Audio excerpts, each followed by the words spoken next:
The Twits. Written by Roald Dahl, narrated by Steffi Medrano and David Aiken. Mrs. Twit. Mrs. Twit was no better than her husband. She did not, of course, have a hairy face. It was a pity she didn't, because that at any rate would have hidden some of her fearful ugliness. Take a look at her. Have you ever seen a woman with an uglier face than that? I doubt it.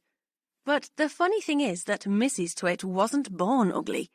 She'd had quite a nice face when she was young. The ugliness had grown upon her year by year as she got older. Why would that happen? I'll tell you why. If a person has ugly thoughts, it begins to show on the face. And when that person has ugly thoughts every day, every week, every year, the face gets uglier and uglier until it gets so ugly you can hardly bear to look at it.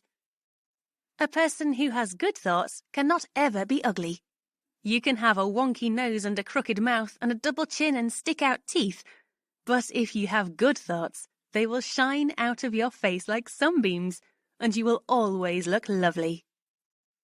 Nothing shone out of Mrs. Twit's face. In her right hand she carried a walking stick. She used to tell people that this was because she had warts growing on the sole of her left foot and walking was painful.